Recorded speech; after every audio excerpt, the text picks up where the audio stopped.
Have you ever been scrolling through social media, enjoying whatever short-form video app is helping to keep the darkness at bay, and maybe even coming upon some really wholesome content of a trans person doing literally anything, and then when you open up the comments to tell them how much you like their art, or their woodworking, or some other admiration, you find comments like this. These comments reveal that transphobia is protected and reinforced by literally elementary understandings of science and a reliance on bioessentialism. So let's bust this myth by talking about how anthropologists actually make sex estimations, some examples from the archaeological record that show that this isn't as cut and dry as it may be believed, and finally some discussion of modern cases, where the science is going, and why this even matters at all. You may be wondering about the use of the word estimation here as opposed to determination or assessment or anything else. But estimation is on purpose. It's the use of metric traits of the pelvis, the skull, or any single bone or combination of bones because it provides an estimate in the form of an error rate or expected classification rate. This means we're taking in both qualitative and quantitative data to do these estimates. So what exactly do we look at? The most dimorphic structure in the human skeleton is the pelvis, which is shaped differently between sexes due to reproduction needs. These differences go on to impact stride, which is how someone walks, and stride goes on to further impact how other bones in the body develop. The next most telling structure is the skull, which differs in the shape of certain areas on the skull, as well as differences in the measurements and proportions of certain areas. I don't feel the need to go too in the weeds here because there's a lot of other things to cover. There's also a lot of other bones. There are also many factors that influence the development of the skeleton, and therefore how a sex estimate will look on a given set of remains. Race and ethnicity, age, pathology, nutrition, hormone levels, and familial heritable traits. Humans are also less sexually dimorphic than other primates, and so have a good deal of overlap between sexes when it comes to physical features. For example, the average human female is 8 to 10% smaller than the average human male. But if you think back to statistics, that means that there's plenty of small males and large females. Let's give a real-world example of human skeletal variation with a story time. Here is an average human person with average proportions, and this is what me and my family look like. We have these short, round torsos and strangely long limbs. We call it frog body because it's frog proportions. Anyway, this short-waistedness wasn't observed quantitatively until I took my first biological anthropology class, where we practiced a couple of estimations. We specifically estimated height from our femur, and we used this equation, though I want to note that there are a good amount of estimation equations out there. My femur was approximately 44 centimeters, and plugging that into the equation gave me a height of 179.4 centimeters, or about 5'10". In reality, I am 5'6". This equation was off by an entire 4 inches. I don't have any pathology, this is just pure size variation. And this is what average means, that there will always be people who are at some form of extreme or whose estimations will just be off. Average is just a best guess. So let's take a look at a couple of cases in archaeology, starting with the Hasanlu lovers. Hasanlu is a site in northwestern Iran that was destroyed in a fire in about 800 BCE. We don't yet know what caused the fire, but some think it was intentionally set by invading forces. Excavations began in 1936, and the Penn Museum took over the dig in 1956. In 1972, the lovers were discovered, 2 skeletons found in what appeared to be an embrace. 336, due to both posture and a specific morphological trait on the pelvis, was assumed female at first. But let's take a closer look. Here's our skeletons in situ, SK336 and SK335. 335 was determined to be between 19 and 22 years old at the time of death, and both the pelvis and the skull showed typically male features. SK336 was 30 to 35 at the time of death, and had a typically male skull, but the pelvis had mixed morphology. Specifically, his sciatic notch was incredibly wide for a male. Despite this, it is far more likely that these remains were that of a man, just with outside of average structure. years. So were they gay then? Not necessarily. The trouble with assigning identity to remains is that they aren't there to tell us the truth about themselves, let alone what that means within the context of their society. In fact, doing so wouldn't bring them justice, but erases their history and worldview and replaces it with our own.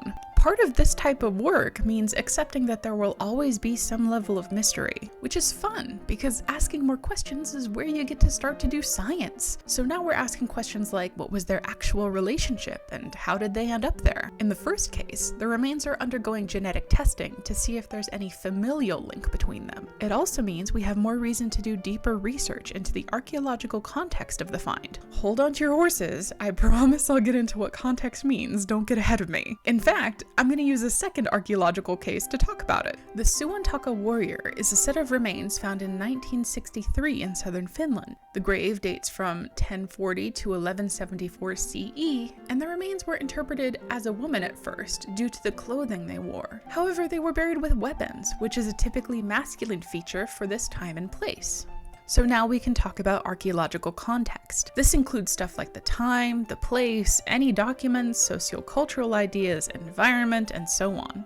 In this case, we're going to focus on the remains themselves, the clothing, the grave goods, as well as understanding that this culture's, or any culture's, idea of sex and gender are different from our own, and that we can neither force our own framework onto it, nor give a moral judgment about it. So here's the grave. To the left is a diagram of the site, and to the right is an artistic reconstruction. Here, I've marked the water pipe that led to the discovery of the grave and the two brooches. These are important because in the time and place of this grave, these typically denote feminine clothing. Here, I've marked the weapons they were buried with, which are grave goods associated with men.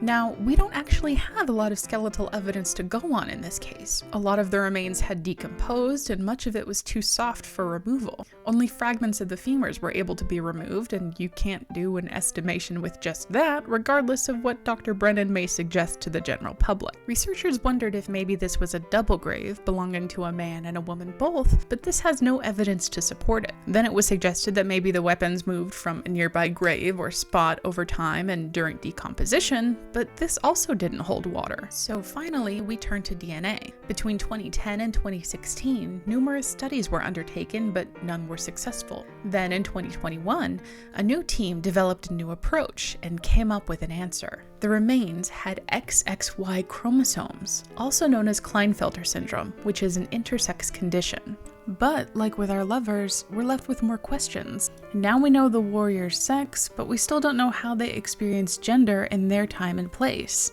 Did their sex impact their gender? We don't know, and we kind of can't know. What this does tell us is that there was an intersex person who was alive, cared for, and seemingly buried according to how they wanted rather than common tradition. I think that's pretty rad. But what does it look like when we need to identify someone as accurately as possible, like with a modern-day forensics case? One of the things that helped to inspire this entire project was coming across an article published in 2020 in Forensic Science International about how to identify skulls that have undergone facial feminization surgery and the importance of being able to do so. As the paper notes, trans individuals are at a higher risk of a violent death than their cis peers, and most of these deaths are rooted in transphobia itself. Similarly, they reference a dissertation from 2014 that included a global survey of 203 forensic anthropologists, where 25 of them had said that there's a chance that they had come across an unidentified individual who remained so because they were transgender, and only one of them had positively identified that an individual had undergone facial feminization surgery. In a particularly poignant bit, our original writers say, "This is a virtually unexplored issue in forensic anthropology that must be addressed in order to facilitate legal identification in a manner that is respectful to the personal identity of the deceased." Later, they conclude that it is imperative that forensic anthropologists consider the possibility that an unidentified individual could be transgender and not limit their analysis and conclusions to binary sex categories. So what does an example of this look like in modern history? I won't lie, I struggled with how to tackle this part. My first instinct was to pull up a modern forensics case to illustrate how misidentification can lead to a cold trail, which means no closure for those who are mourning. This didn't sit right, and after mulling it over for a bit, I realized that since this project was meant to be public, I didn't want to sensationalize a true crime case, cause issues for family and friends of the victim, and re-traumatize the trans and intersex communities. I also didn't want to send this project down the rabbit hole of the CSI effect, since while that's probably a factor in why the original myth is so pervasive, that's not the point of this particular project. So how do I talk about its necessity and connection to modern living humans without giving a forensic example? I think I've talked plenty about what happens when we don't know who the remains were, how they lived, and how they like to be referred to, and so on. You get the picture by now. We don't know, but we're learning more every day and leaving room for vagueness, which allows for more accuracy than definitively stating something that could be wrong. Let's instead turn our attention to what happens to remains that are identified and have said how they like to be spoken of. Okay, come on, you're padding time. They just get buried. That's what happens to everyone. Not exactly. Let's talk about Christopher Lee, who was a trans artist and activist. In 1997, he co-founded the Transgender Film Festival. In 2002, he was the first trans man to be Grand Marshal of the Pride Parade in San Francisco. In 2012, he died at the age of 48. Despite having been very publicly a man and having lived as one for 20 years, when Christopher's friends Chino and Maya Scott Chung received his death certificate, his sex was marked as female. Maya said about the certificate, "When they put RIP on people's tombstones, it's rest in peace. And I just felt like Christopher's spirit will not rest in peace with the death certificate that says female." This is not at all uncommon. It is unfortunately so common that it spurred Lee's loved ones, as well as the Transgender Law Center and Equality California, in 2014 to propose a new bill in California called the Respect After Death Act, which gives more say to the legal documents the decedent used and less to their next of kin. This went into effect 2 years after Christopher's death, and his loved ones were able to modify his death certificate to respect his life, his work, and his memory. This, thankfully, is still the law in California. Hooray! However, it is one of 50 states, with varying laws around death, and a good handful of which are specifically legislating against transgender rights. And of course, the United States is only one of 195-ish countries around the world, so there's still work to be done. And this really is the central point. All of this, from the ancient history to the not-too-distant past, comes down to the central idea of autonomy, even in death. If you're watching this and you're in this umbrella of work, anthropology, history, classics, hell, let's tack on healthcare and deathcare for this discussion too, the remains, the documents, the memories, the legacies we take care of are people, present tense. They still deserve dignity and respect and as much autonomy as can be afforded, regardless of whether they died 5,000 years ago or 5 minutes ago. And being upfront about levels of uncertainty is a way to allow for this kind of autonomy to exist. We also have this perception of our fields or subfields being so unique and distinct, rather than overlapping and interacting with each other. Think of what could be learned if we embraced this more, rather than fought against it. None of these are done in a vacuum either, but are part of the wider context of the current socio-political climate. If you aren't in these fields, well, thank you for watching all of this anyway. I hope that you learned something that helps you to contextualize how and why anthropologists, historians, classicists, and so on may not give direct answers. I hope it also brings some comfort to know that there are people out there who will respect your bones.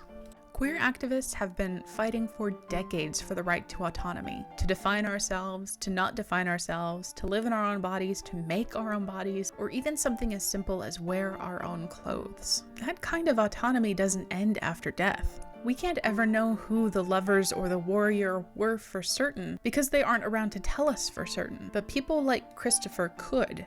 And did wholeheartedly, and we owe him that autonomy too. Thank you all for sticking around for this long. If you are transgender, down in the description is a link to the Transgender Legal Center's page on end-of-life planning. Having these documents in order goes a long way in making sure you're remembered as you want to be and should be. Down there is also my entire reference list, which will be standard practice for all forthcoming videos. I also wanted to take a moment to thank Frankie, the artist who made my excellent little persona, and without whom I could not have done this project. You can find them over on Instagram and on the app formerly known as Twitter at this handle here. They were a pleasure to work with, and I very much look forward to continue to collaborating with them.